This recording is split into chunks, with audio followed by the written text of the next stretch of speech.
It's been 1.5 years since Citroën launched the C5 Aircross, and now they have decided to launch the updated version. It receives exterior tweaks, some new features in the cabin, and yes, the price has gone up. It is available at 36.76 lakhs, making it 3 lakhs more expensive than the outgoing model.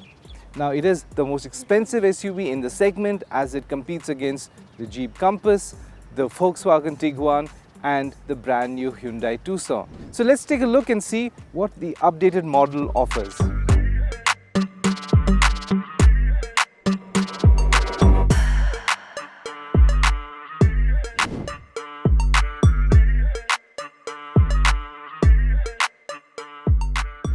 Now, Citroën has very smartly tweaked the exterior designs of the C5 Aircross. First thing that you'll notice is the piano black finish right here the nose gets, and it really looks very classy. Take a closer look at the nose here. It has these additional design elements which complement the piano black itself. Then it gets these twin LED DRLs and headlamps. They look very classy. You move forward to the front bumper. It has been completely redesigned. It has this vertical blue inserts which previously used to be horizontal, so that is new. And also the grille right here below has also been redesigned. So this is the front. Let's take a look at the side and the rear. So the side profile of the SUV remains the same, and why tinker around with it when it actually is one of the best looking SUVs in the market? Well, it retains of course a lot of other things like chrome finish windowsill, and yes, the sky rails you see, or the roof rails that you see, this is in piano black finish. Now that is in case you opt for a dual tone version. Now this is available in 4 monotone colors and 3 dual tone colors. Now moving forward, it also comes with a brand new 18-inch alloy wheels. Why don't you tell us how it looks like? Do you think it looks funky? Does it really complement the design of the C5 Aircross or not? Anyways, let's now check out the rear design. Now if you look at the rear, it is exactly the same as the previous model. They really haven't done anything as such, but yes, they have changed the LED tail lamps. So that is the only thing that has changed. But the C5 is well known for its boot capacity, so let's just take a look at the boot capacity again and refresh your memory. Now to remember, it's electrically assisted, so it's very easy to open. It is not very high either, the loading bay. And look at the massive space right here.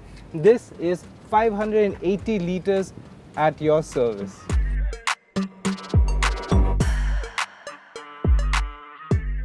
Now, as expected, even the interiors get some tweaks, some new features, and the first thing that you'll notice is the brand new 10-inch touchscreen. Now, the previous edition used to have an 8-inch one, so this certainly is bigger. It is very responsive. The touch response is very good. You can't really complain about it.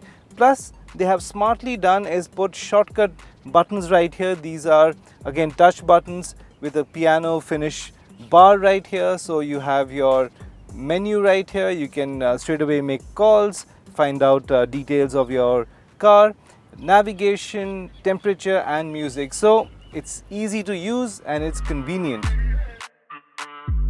Moving on forward, it also retains the 12.3 digital instrument cluster. The steering wheel remains the same. All in all, it feels very familiar, very rich. The fit and finish, the quality is very premium.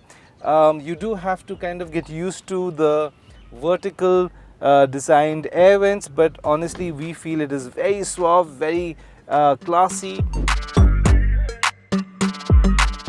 And of course, how can you forget the most important update? There is no more gear shift, or a gear stick rather. Yes, it has a toggle switch now and it's still automatic, so it has all the drive modes, and you just push the toggle button and you can choose the option of driving mode. Now it comes with traction control. It also offers 3 different drive modes, and that gear knob, or that knob rather, is not here on the center console anymore. It has a switch which you can easily tap down or push up, and you can choose the drive mode or the 3 different traction control. So this is all what the front is about. very comfortable, very spacious. So let's take a look at the rear space. So as you can see that there's plenty of leg room. Of course, based on the dimension of the vehicle, it is a very spacious cabin for the rear, but the rear passengers itself, it should have been a bit more spacious, and that is because it has a big boot. But still, you really cannot complain, because you can see you can stretch your legs and there's absolutely no problems at all. The other unique thing about the Citroën C5 Aircross is that all three chairs or the benches in the rear passengers are adjustable, and I'll show you what I mean. See, it can slide back and forth, and the same goes for all three seats. That's the reason why it does not get armrests. Apart from that, it is spacious, it is comfortable, all the three seats get adjustable headrest. You really can't ask for more.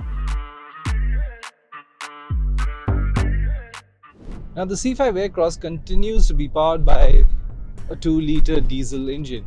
Now it is only available in a single engine and a single transmission, that is the 8-speed automatic. Now the engine churns out 175 bhp and has a very healthy torque of 400 Nm. Now it's not one of those vehicles that you just step on the gas and then it just pushes you back to your seats. Absolutely not. It's more about comfort. It's all about usability, and when you want to drive it in the city, this is extremely good. Very easy to drive. It doesn't dominate you, rather it drives according to the way you want it. And it of course comes in 3 different driving modes. We are currently on sport mode right now, but then there's the normal and the eco mode. There's not really that much of a difference between the normal and eco mode, but sport mode definitely so. You step on the pedal like what we're going to do right now, and it is very responsive. Again, as we mentioned earlier, it's not gonna trailblaze through the tarmac, but it is fast enough. And yes, of course, as it revs higher, it is a lot more audible because it is after all a diesel engine. But as such, it is fairly smooth. The transmission upshifts very smoothly, so it's a very again a comfortable driving experience. Now moving on to the ride quality, because that is what Citroën worldwide is famous for. The C5 continues to gobble up any potholes and ditches that's thrown at it, and that is what I'm talking about in Indian conditions. So that's a very challenging terrain.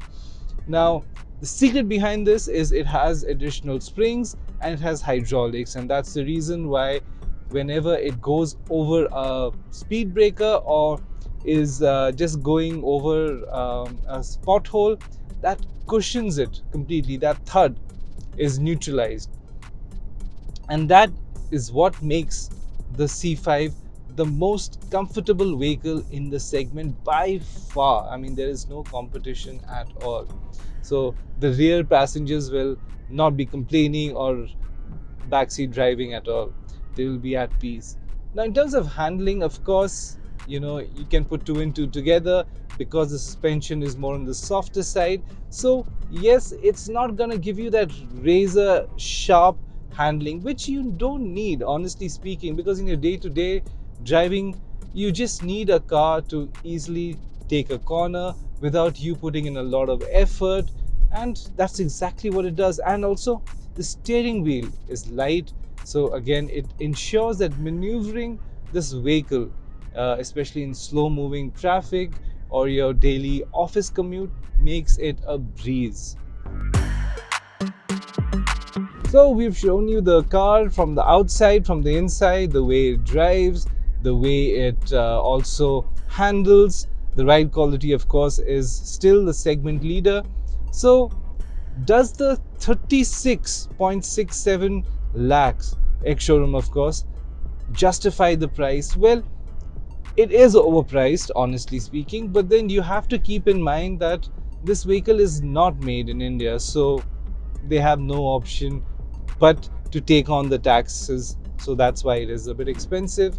But it does go again against vehicles that offer all-wheel drive, and now the new Tucson offers ADAS as well. So there are other cars that offer some more features, but the thing is, the Citroën is not way behind either, because it does have 3 different types of traction control, and in terms of drivability it is right up there, because in the end what you need is a car that drives well in the city and it also remains stable on the highway, and that's exactly what this car does. It is comfortable, it is extremely spacious, and the bonus here is the boot space is not compromised. As an urban SUV or as a practical SUV, let's put it that way, this is right up there. You really can't beat it, but yes, the price just holds it back. But there is absolutely nothing that you can point and say, okay, this is a flaw, because there really isn't. So it's virtually a flawless car. So if you haven't already subscribed our channel, please do so, and do let us know what you think of the facelift C5 Aircross. Is it something that you are interested in, or is it something that you were looking for more in it? Whatever it is, do let us know. We'd love to hear from you. Thank you, and please don't forget to like and subscribe again. Thank you.